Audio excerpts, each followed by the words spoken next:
네, 유평 시간입니다. 유명한 사람의 글이나 평론을 소개해드리는 시간인데요. 오늘 유명한 사람은 지금 이 순간 제일 핫한 사람입니다. 누굴까요? 윤석열 당선인이죠.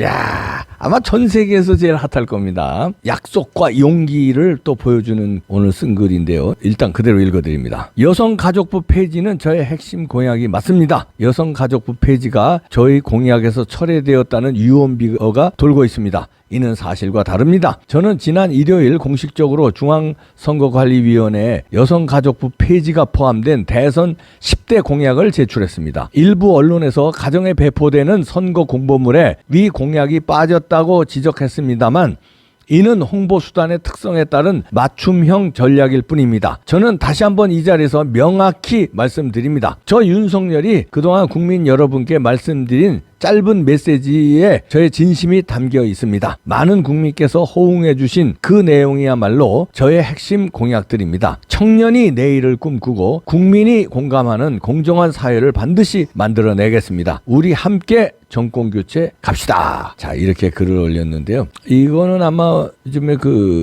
이제 좌파들을 중심으로 그 다음에 이제 남녀 청년들 갈라치기 한 이준석의 반발로 여성들이 이제 저쪽으로 이재명을 많이 지지했어요. 그래서 투표 결과가 그렇게 나왔는데, 그래서 이준석의 그 패미 공약이 오히려 여성들에게 상처를 줬다. 그래서 여성가족부 폐지를 이제 윤석열이 주장했는데 여성가족부 폐지 은근슬쩍 이거 발 빼는 거 아니냐 이런 얘기들이 많이 나왔거든요. 그런데 여기에 대해서 용기 있게 여성가족부 폐지는 밀어붙인다 이런 얘기입니다. 근데요, 이건 이제 이준석하고 다른 겁니다. 이준석이 반패미 운동하는 거 20대 남자 2대남이라고 그러죠. 20대 남자를 뭐 대변하는 것처럼 해서 20대 여자들 30대 여자들에게 미움을 산 거하고는 달리 여성가족부가 사실은 이거는 여성을 위하는 게 아니에요. 아니 여성이 지금은 오히려 이런 걸 하면은 여성이 차별받고 있다는 증명입니다. 여성이고 남성이고 지금 똑같은데 여성부가 있다는 자체가 세계에 사실은 부끄러운 일이에요. 우리는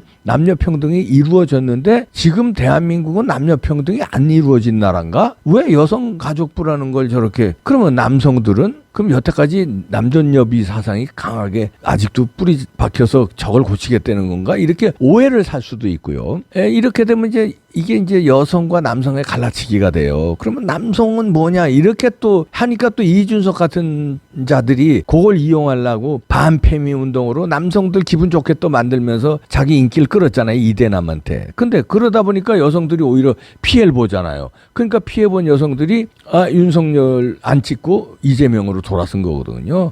그런 의미에서 오해 소지도 있고 잘못된 소지가 있는 게 이준석이 잘못 건드린 거예요, 이거는. 근데 그거하고는 달리 윤석열 당시 후보의 공약은 여성가족부가 사실상 국가의 예산이 들어가는 것만큼 효율적이지 않고, 지금 왜 여성만 따로 이렇게 하느냐, 청년들 어려운 문제, 가족의 어려운 문제 이런 거는 총체적으로 다뤄야지 여성부라는 게 지금 시대에 맞지 않는다 이런 뜻이니까요. 이준석하고 같은 결이 아닙니다. 오해하시는 분들은 저거 이준석 말 듣고 이대남 위하느라고 여성가족부 폐지하고 저거 이준석 꼬이면 넘어간 거 아니야? 이렇게 오해하는 분들이 있더라고요. 아닙니다. 그거는 전혀 다른 얘기입니다. 마치 국방부가 있죠. 근데 우리 안보를 튼튼히 하자는 국방부가 있는 반면에 국방부는 있는데 적에게 대화해가지고 적에게 굴종적인 자세로 그래야 전쟁을 피한다는 그런 국방부도 있는 거 아닙니까? 국방부는 이때 뭐 이게 성격이 다른 것처럼 여성은 이게 이준석처럼 여성을 멸시하자는 게 아닙니다. 이준석은 남자만 그냥 위하자는 거예요. 2대남. 근데 윤석열 당선인은 그게 아니라 지금 여성부 이런 거보다는 가족, 그러니까 패밀리, 특히 청년 이런 걸 우리가 고민하자.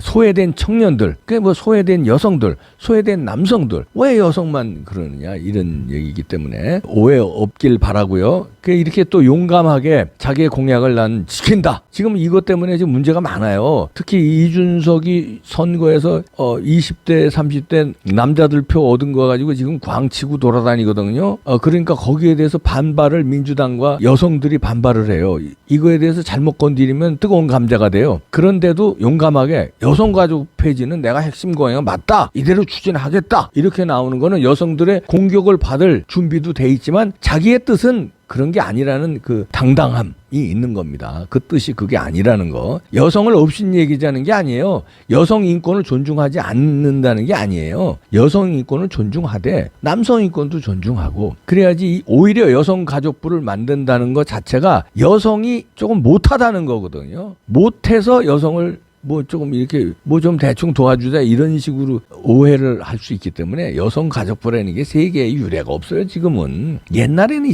이런 정책이 있었겠죠. 지금이 어떤 시대인데, 지금 이 여성이 좋은 자리들 오히려 여성이 더 많아요. 물론 이제 뭐 힘쓰는 자리들, 예를 들어서 노가다판이라든지 아니면 뭐 치열하게 싸우는 그 힘쓰는 데라든지 이런 데는 남성이 많지만 외무고시, 사법고시 요즘에 여성들이 더 잘 붙어요. 그리고 수석들 여자들이 하더라고요. 그리고 좋은 자리들 박근혜 대통령, 여성 대통령도 나왔죠. 예? 많이 지금 고위직에 여성들이 많이 들어가 있고, 오히려 여성 가족부를 만들면은 오히려 역차별이 됩니다. 이건 윤석열의 공약이 저는 틀리지 않았다고 봅니다. 이준석과 같이 묶어서 공격을 해야 되는데 그거는 잘못됐다는 얘기를 짚어드리고요. 이런 거 보면은 하나를 보면 열을 안다고요.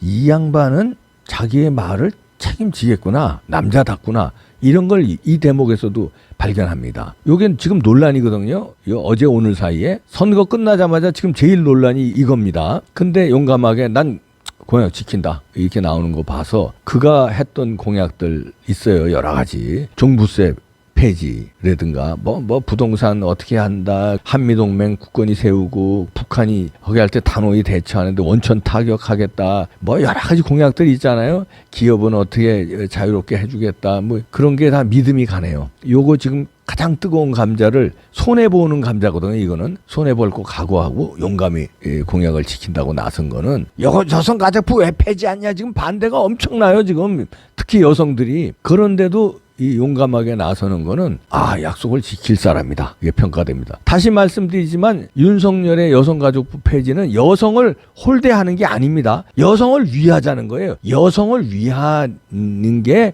여성가족부 폐지라는 거예요. 그 여성이 약자도 아니고 여성을 약자 취급하는 거거든요. 이거는 마찬가지로 여성이 지금 약자가 아니고 당당한 권리를 누릴 수 있는 권리가 있고 헌법적 자유가 있는데 왜 이거를 뭐 이렇게 약자처럼 이렇게 코스프레 하느냐 이거죠. 자, 여기서 우리가 앞으로 하나하나 윤석열이 그동안에 우리 마음에 쏙 든 공약들 있잖아요. 하나하나 지켜줄 걸로 지금 기대가 쫙쫙 오네요. 이거 하나를 봐서도. 근데 가장 중요한 거는요, 이거 바로 잡아야 됩니다. 그거 중에 하나가 대장동이고 뭐 탈원전 비리고 송철호 사건이고 라임 옵티머스고 여러 가지 있잖아요. 그 조국 비리든 수사에 지금 연루된 거. 그 중에서 가장 중요한 거 부정선거고요. 이거요, 조사를 지금 이 뚜껑 덮어놓은 거 뚜껑 열고 그대로 조사하던 거 시키고요. 그 다음에 부정선거는 125군데 재판이 들어갔어요. 선거 무효소송이. 선거 무효소송 들어가 있는 거 재판하게끔 하면 됩니다. 정상적인 재판하게끔.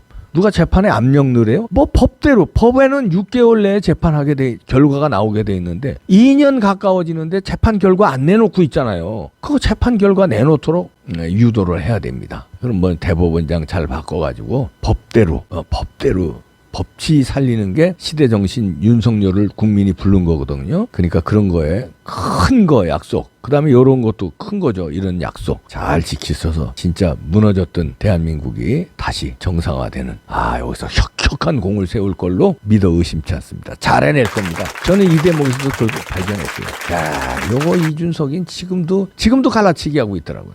자기 때문에 2030 남자들이 이번에 압도적으로 표를 줬다고 광을 치더라고요.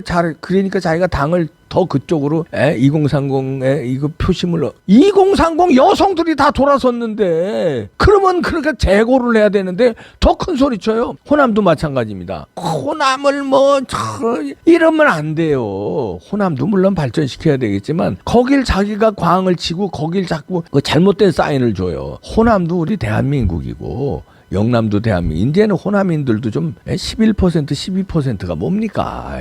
이제는 아닌 건 아니라고 해줘야 호남인들도 우리가 존경하죠. 9대1 가까이 그냥 찍어주니까 이건 뭐 어떻게란 말입니까? 남의 나라도 아니고 우리나라인데 이거 이용하는 사람이 이준석이에요. 그런 식으로 하는 게 호남인들을 오히려 이용하려고 그러는 거예요. 그러지 말고 다 대한민국이야. 대한민국. 그냥 대한민국을 위해서 정치를 해야지. 어떻게 갈라치기해서 내 편으로 기분 좋게 2030 남자들을 기분 좋은 얘기하고 갈라치니까 여성들이 소외되잖아요. 그것도 호남을 한다. 그럼 뭡니까? 호남하고 우리하고 갈라쓰자는 이게 뭐야? 선거 아직 안 끝났죠. 또 있죠. 6월 1일 날 지방자치 선거 있잖아요. 여기서는 좀 뻔때를 보여주세요. 대한민국 국민으로서 찍어주세요. 좀 오죽해서 뭐 전라민국 이런 비하하는 소리도 나오는데 그런 소리를 안 들으려면 어느 정도는 심판할 건 심판해주고 심판은 아니더라도 영남에서 그 민주당 표 나오는 정도는 해줘야 돼. 거긴 그래도 한 30% 나오대. 거의 뭡니까? 이건 너무해요. 못했을 때 당당하게 표로 심판을 해야 시겁해가지고 진짜 잘하죠. 이번에 지방자치 선거에 한번 호남민들의 뻔때를 기대합니다. 윤석열 화이팅! 갑시다!